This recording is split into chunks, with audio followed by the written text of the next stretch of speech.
Assalamualaikum warahmatullahi wabarakatuh. Bismillahirrahmanirrahim. Alhamdulillahirabbil alamin. Allahumma shalli ala sayyidina Muhammadinil Fatih lima ughliqa wal khatimi lima sabaqa wa nasiril haqqi bil haqqi wal hadi ila siratikal mustaqim wa ala alihi haqqa qadrihi wa miqdarihil azim. Amma ba'du.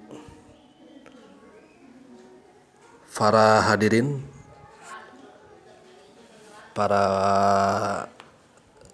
hadirin yang masih setia stay di channel YouTube Ibnu Malik ini,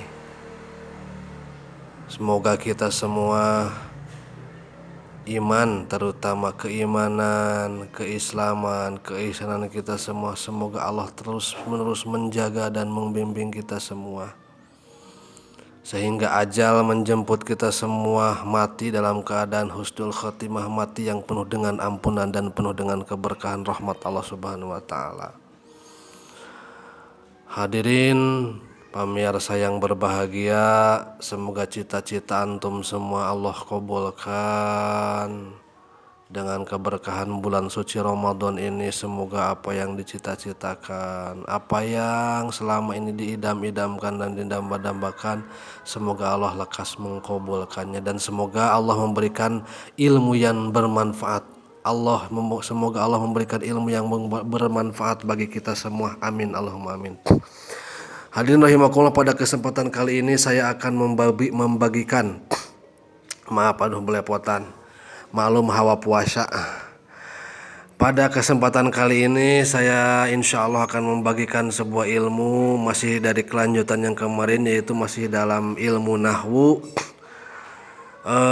Kemarin kan kita sudah menginjak pada kalimat isim, pembahasan kalimat isim part yang pertama ya, atau bagian yang pertama. Insya Allah kita masih kelanjut pembagian kalimat pembahasan kalimat isim bagian yang kedua insya Allah.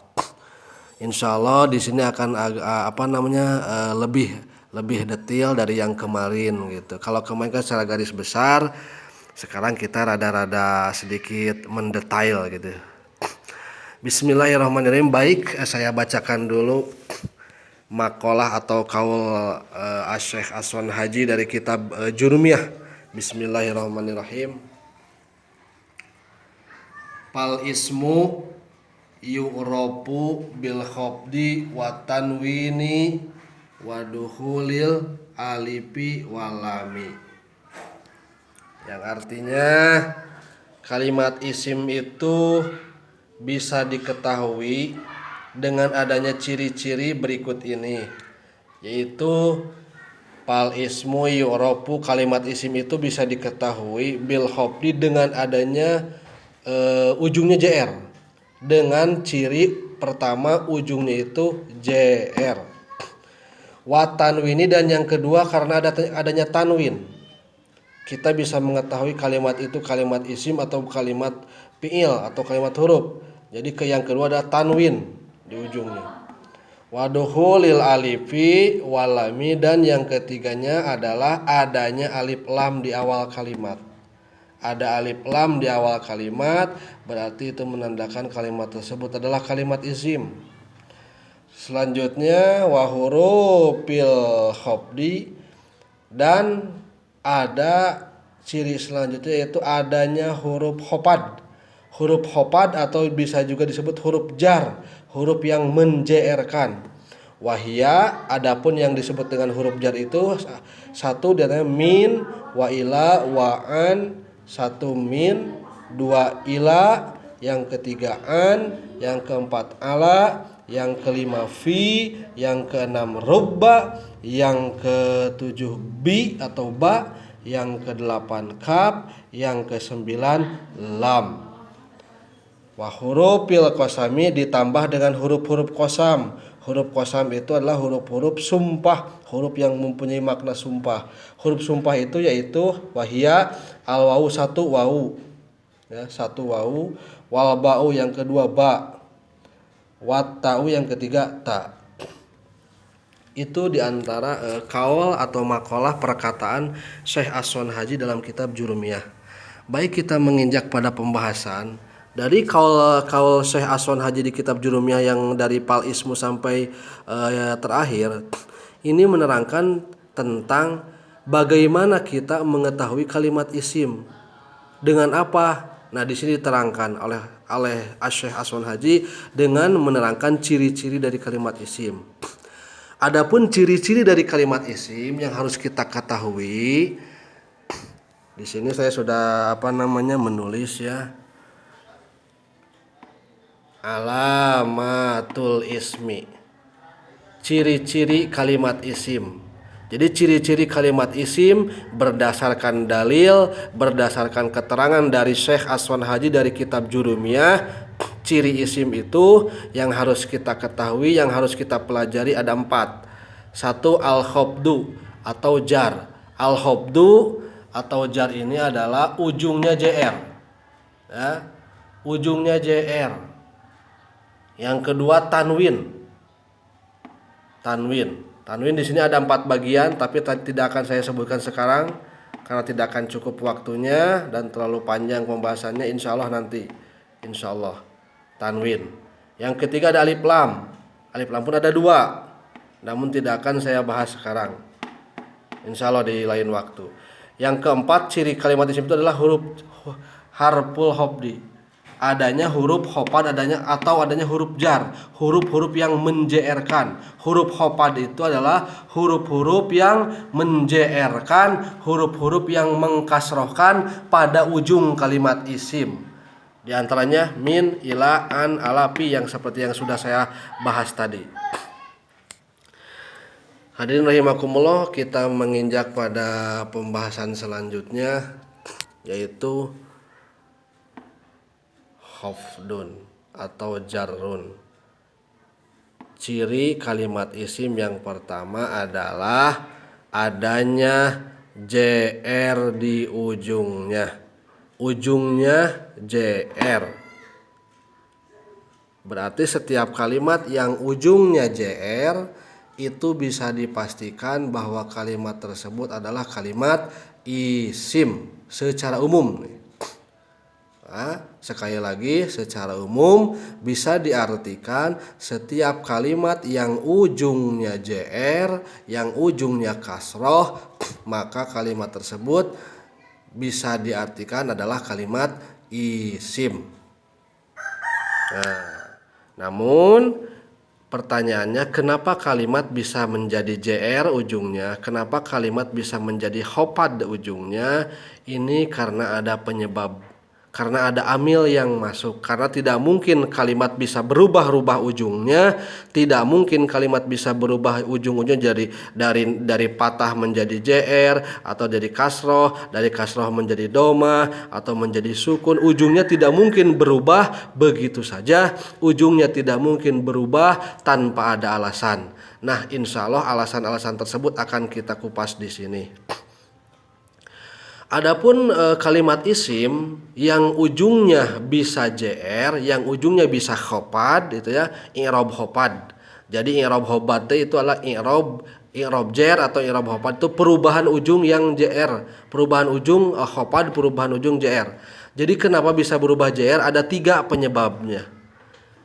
Nah, 3 penyebab ini yang akan kita bahas. Kalimat isim, kenapa bisa di i'robi JR, kenapa ujungnya bisa khopad, atau kenapa bisa ujungnya bisa JR, karena ada 3 alasan. Yang pertama adanya huruf jar atau huruf khofid. Huruf jar atau huruf khofid sama saja, cuman beda istilah. Huruf jar, huruf khofid. Huruf jar atau huruf khofid adalah huruf-huruf yang menjerkan ujung kalimat isim. Sekali lagi, huruf jar atau huruf khofid adalah huruf-huruf yang menjerkan atau yang mengkasrohkan. Mengkasrohkan itu menjerkan ya. Yang mengkasrohkan atau menjerkan ujung dari kalimat isim. Yang mana huruf jar atau huruf khofid itu huruf-huruf yang menjerkan, huruf-huruf yang mengkasrohkan ujung dari kalimat isim itu udah tadi saya beritahukan, diantaranya ini, yaitu min, ila, an, ala, fi, ruba, bi, kaf, lam, waw, ba, ta, dan sebagainya. Ini dari kitab Jurumiyah. Ada min, ada ila, ada an, ada ala. Nah, saya ambil satu contoh di sini kalimatnya. Contoh ada bismi. Bismi ini sudah kita ketahui. Bismi ini ujung kalimat nih. Ini ujungnya JR. Mi. Mi ini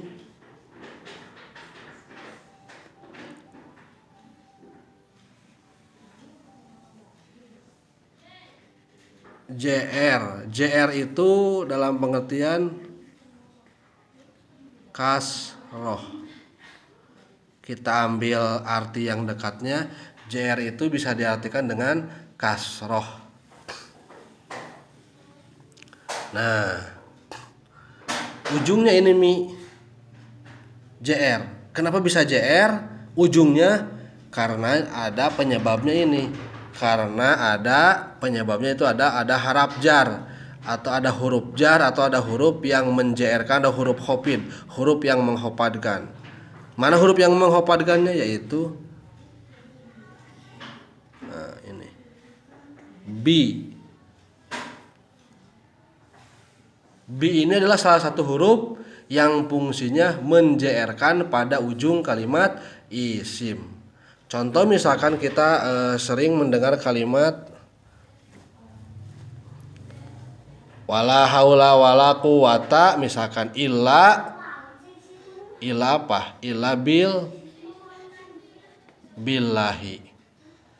Nah, pertanyakan kenapa ini baca di billahi? Ini ujung kalimat kan Allahi. Ini dibaca JR. Kenapa hi bacanya? Kenapa kasroh? Kita sudah tahu sekarang, karena di dalam lafaz Allahi ada yang menjerkan, ada yang mengkasrohkan. Siapa? Ini ba huruf jar, ba huruf khofad, ba huruf jar, ba yang menjerkan. Contoh yang lain, contoh misalkan ada kalimat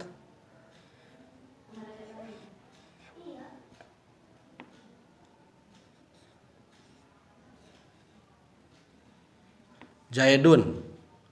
Contoh ada kalimat Jaidun. Ujungnya domah, ujungnya ropa. Kita masuki huruf jar ba.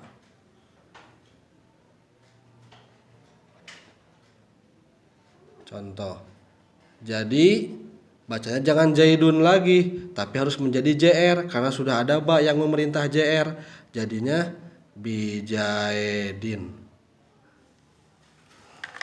Dan otomatis dari dun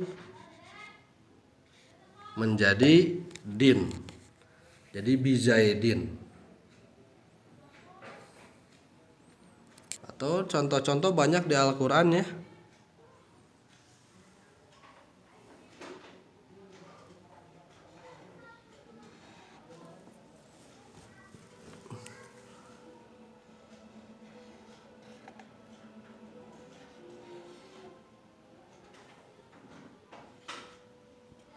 Contoh Alkitabu. Alkitabu. Kita kasih ba huruf jar misalkan. Aduh, sorry spidolnya nih.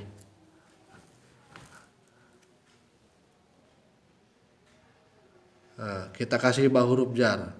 Jadi bacanya bil kitabi. Setiap kalimat yang ditempeli oleh ba huruf jar, setiap kalimat yang ditempeli oleh huruf-huruf jar yang sudah saya sebutkan tadi, yaitu min, ila, an, ala, fi, dan seterusnya, maka kalimat tersebut harus ujungnya berubah menjadi JR. Contoh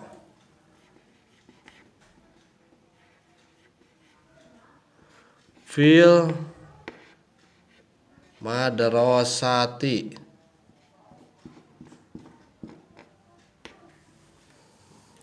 Fil madrasati.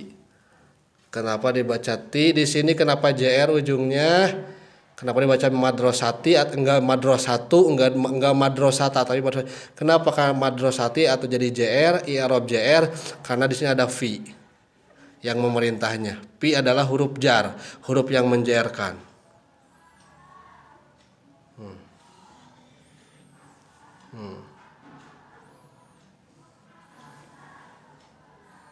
Tawakkaltu alallahi.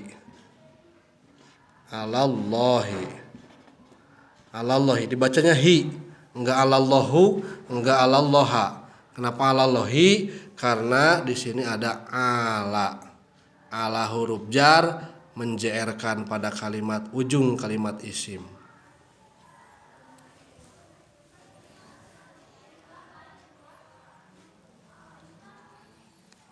Itu diantaranya.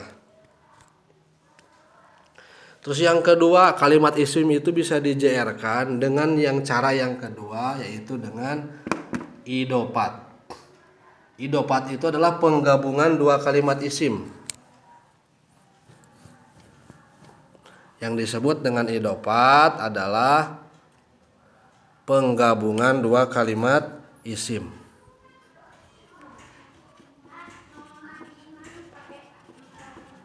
Penggabungan dua kalimat isim. Yang disebut dengan idopat adalah penggabungan dua kalimat isim.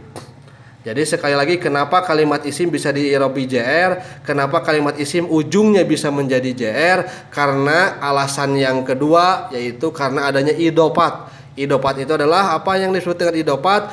Penggabungan dua kalimat isim. Di mana isim yang pertama dan isim yang kedua digabungkan jadilah idopat. Nah, ya kan? Sekali lagi, yang pertama kalimat isim bisa di-i'rabi JR, kalimat isim ujungnya bisa dibaca JR. Itu yang pertama alasannya karena adanya huruf jar atau huruf khofad, huruf-huruf yang menjrkan.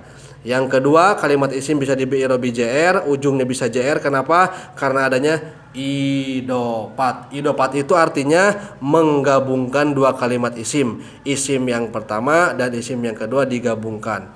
Di sini saya kasih contoh lafaz Allahi. Allahi kalau kita lihat tidak ada huruf jar, tidak ada min, tidak ada bi, tidak ada lam, tidak ada fi, tidak ada ala, tidak ada an, pokoknya tidak ada huruf jar di sini. Tapi kenapa dibacanya Allahi?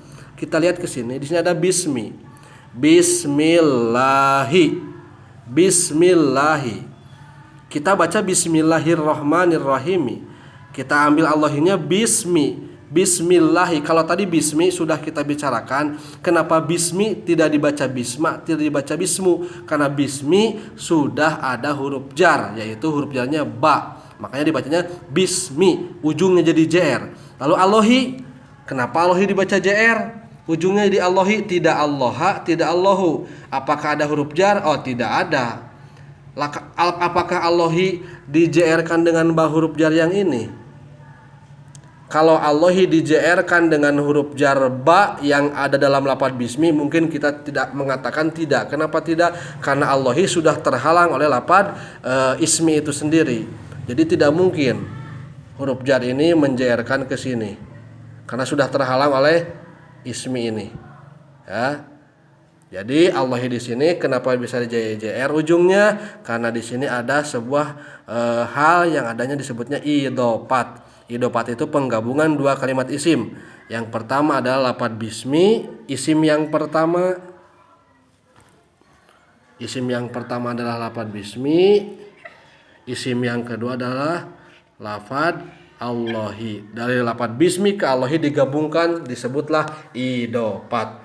Tidak mungkin kita akan membaca bismi Allahi, tidak mungkin, tapi akan disatuin langsung bismillahi dengan menyebut nama Allah. Pernahkah kita mendengar seseorang mengatakan cepat baca bismi, tapi tidak, pasti akan mendengar bismillah, cepat baca bismillah. Bismillah itu berarti dua kalimat yang digabungkan menjadi idopat. Kalimat yang pertama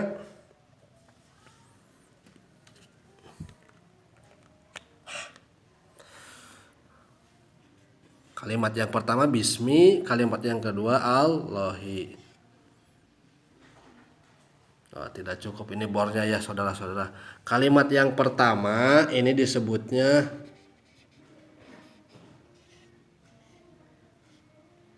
mudhof. Kalimat yang kedua disebutnya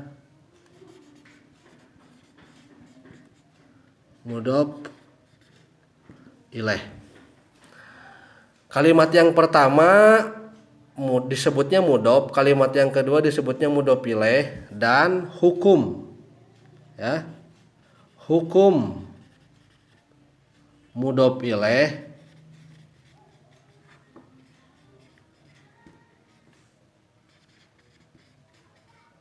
wajib JR selamanya. Hukum mudhof ilaih secara ilmu nahwu seluruhnya mudhof ilaih wajib JR. Makanya kenapa Allahi dibaca Allahi? Karena Allahi di sini menjadi mudhof ilaih dari mudhof lapad bismi digabungkan. Insya Allah nanti akan saya bahas juga mudhof itu harus seperti apa dan mudhof ilaih itu seperti apa. Insya Allah pada kesempatan berikutnya akan saya bahas lebih ke dalam lagi. Nah, ini baru pengenalan ya. Sekali lagi kalimat isim bisa di i'robi JR, ujungnya bisa di JR-kan atau dikasrokan dengan 3 cara. Satu dengan adanya huruf jar atau huruf khofad, yang kedua dengan adanya idhofat, yang ketiga dengan menjadi isim tawabe. Isim tawabe itu adalah isim yang selalu turut. Isim tawabe ini ada 4. Satu ada naat atau